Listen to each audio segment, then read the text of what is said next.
What is going on, guys? Welcome to this video. My name is Cameron and I am back. Finally, I've handed in my university work. I've fallen behind on a couple of comics, but we are going to catch up to those eventually, I promise.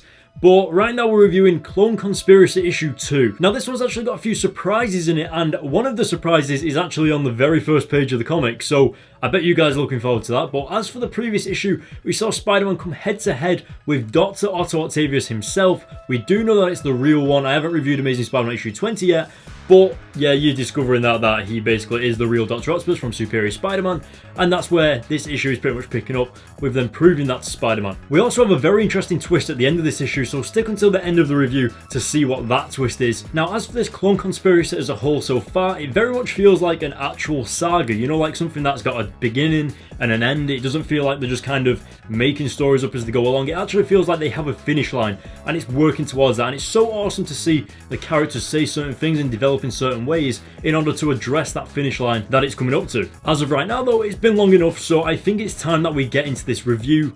So let's go. Just before we jump into the issue though, I was doing a giveaway for Clone Conspiracy issue 1 on my Instagram, and I have actually announced the winner of that giveaway on my Instagram. So if you want to go check that out, the link is in the description, and yeah, you might have won. Go check it out. So jumping into the issue, we're going over to this shadowed figure on the first few pages of the issue, and it actually turns out that it's Kane, aka the Scarlet Spider, who we actually thought was dead at the end of the Spider-Verse event almost 2 years ago. Or was it 2 years ago? I can't quite remember. But yeah, we actually haven't seen this Spider-Man character for a very long time, so to actually see him alive is a pretty strange thing. Now, we don't actually know how he's alive, but I'm pretty sure we'll find out in the future issues. But for now, we're just going to have to read the comics and just kind of accept that he is alive. Now, we don't know whether he's from an alternate dimension, but realistically, he can't be from an alternate dimension because there is only one Scarlet Spider with the power of the other, and that's him. So I guess we'll just have to wait and see. Now, as we're pushing onwards throughout the issue, we're picking up from where the previous issue left off, with Dr. Octopus holding onto Spider-Man. And of course, Spider-Man doesn't actually know that this is the Dr. Octopus from the Superior Spider-Man body. Like, Spider-Man just thinks that this Dr. Octopus is a clone, and it's all about proving to Spider-Man that he's in fact the Superior Spider-Man, Dr. Otto Octavius. Now, of course, I've explained this before, but when Superior Spider-Man got sent back in time, just before he got sent back in time, Superior Spider-Man saved his consciousness into this watch. And then directly after that, that is when Superior Spider-Man, aka Dr. Octopus, lost his memory. And then of course later on he gave up Spider-Man's body and gave it back to Peter Parker. So of course, the consciousness that was saved into the watch doesn't know that he gave up Superior Spider-Man's body willingly. And obviously that's going to cause a few complications between Spider-Man and Dr. Octopus, but as you can see, it's a pretty freaky situation. Now, as we're going through this review, guys, I would just like to let you know that it is like a torrential storm outside, so if you can hear the rain,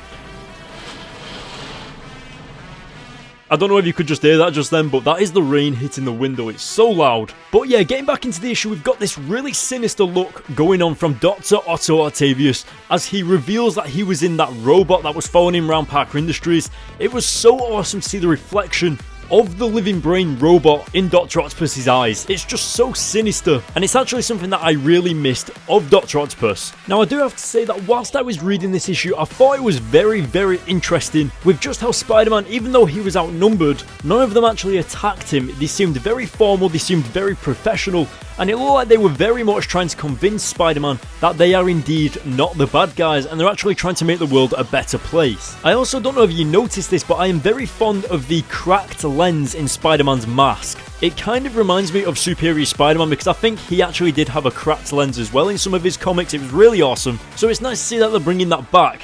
One of the major shockers of this entire comic is when the Jackal actually leads Spider-Man into this room, and as he opens the door, there is every single villain just stood there. And I mean every single villain that Spider-Man has ever fought. All the ones that have died fighting him, all the ones that Spider-Man couldn't save, and all the ones in general. Now, if I've got to ask, guys, which is your favourite villain out of that bunch of villains right there? Let me know, because mine's Mysterio. He's so awesome. We also can't forget about J. Jonah Jameson, who is also in on this New U Technologies situation, and of course he's definitely all for the New U Technologies. But as you can see, it looks like we're getting characters returning left, right and centre, and a new character actually returns whilst we're reading with J. Jonah Jameson. Now, I don't really know who that could be, but all I can think of is, like, did J. Jonah Jameson have a son in the past, like another son that was like a bit younger?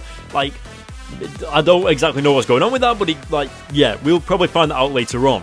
So anyway, reading the issue, I think one of the best parts for me was noticing that Spider-Man was constantly keeping a clear head. Now, as we're getting throughout the issue again, we have a twist of events when it turns out that the Gwen Stacy that was actually stood there wasn't tripping off Spider-Man's spider sense, because that wasn't actually the clone of Gwen Stacy. It was actually our famous Gwen Stacy, aka Spider-Gwen, from the alternate universe, and it was really strange to see Captain Stacy actually notice that about, like, his daughter, because even though Gwen Stacy from this alternate universe is still Captain Stacy's daughter, it was really weird how he could differentiate between the 616 Gwen Stacy and then of course the Spider-Gwen Stacy from the alternate universe. It was really awesome. And you could also see that Spider-Gwen did mention Kane, aka Scarlet Spider, and Peter Parker's Spider-Man had no idea that he was alive, so it's almost like we are in like the same wavelength as the audience as Spider-Man in the comics, so that's really cool. It means that it actually hasn't been revealed yet how Scarlet Spider is alive. But then we go over to Scarlet Spider and we actually discover this crazy twist towards the end of the comic. And if you remember at the very beginning of the issue where all these zombies were running after Scarlet Spider, it actually turns out that all of those zombies were created because of New technologies, and as we discover at the very end, it's because Peter Parker helped them. What a twist!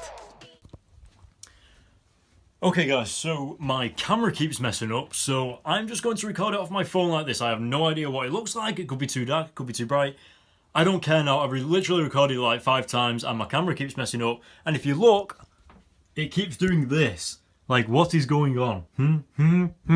So yeah, so I don't really know what's going on with that. The end of the issue was actually pretty awesome. It had the bunch of twists and turns with Kane, Scarlet Spider returning, and then we've got Spider-Gwen jumping in there. It's really interesting to see that some of the other Spider-Man characters from the Spider-Verse event are actually coming back in this clone conspiracy. And it's even better because obviously all of these Spider-Men like Scarlet Spider and Spider-Gwen fought alongside Superior Spider-Man. So the fact that Dr. Octopus has returned as well, it's going to be like a bunch of familiar Spider-Men all coming together again, but this time Superior Spider-Man is one of the main villains. It's going to be awesome. Well, Dr. Octopus, you know what I mean. My god, my arm is getting like really tired holding this. Why is everything going wrong? But yeah, so we've also got that really interesting point at the end with Scarlet Spider revealing that Peter Parker is also responsible for this zombie apocalypse that seems to happen because of New technologies. So maybe Spider-Man aka Peter Parker gets converted to being in support of New technologies. Maybe he sees something, maybe something happens. I don't know, but I know Clone Conspiracy issue 3 is out, I know issue 4 is coming out, or maybe it's out already. I know like what's out, I know. So I actually haven't read any of those. They're on my desk or like down there. Like that massive pile of comics is literally just the comics that I haven't reviewed yet. Like there's 2 piles there. It's getting quite scary. Now in the next few issues, this series is actually just 5 parts. So we're already on the 2nd part with this review, and of course the 3rd issue is already out, and the 4th issue is like coming out, I think. So yeah, it's going to be we're getting closer to the end, and it's going to be interesting to see what happens. And one of my favorite things about this series is that it actually feels like a proper event. It feels like it's got a start and an end point. It's like it knows where it's going, it knows where its finish line is, and it's not just kind of making the stories up as it goes along. It's actually got a plan. Yeah, it's getting awesome. But until then guys, feel free to go to my Instagram, click the link in the description. You can see the winner of the issue 1 giveaway on there. Sadly, I haven't got an issue 2 giveaway because they were all sold out, surprisingly. So now something else you can do is follow me on Twitter. I do actually post tweets of like other stuff that's going on, like me picking up comics and like what's happening. I did just tweet about my camera breaking. I don't know what the heck's going on with that. Maybe it needs a software update. I don't know, but that's just something to deal with another day. But yeah, that is it guys for this video. Thank you very much for watching, and I might actually do reviews a little bit more like this in the future if you guys enjoy them.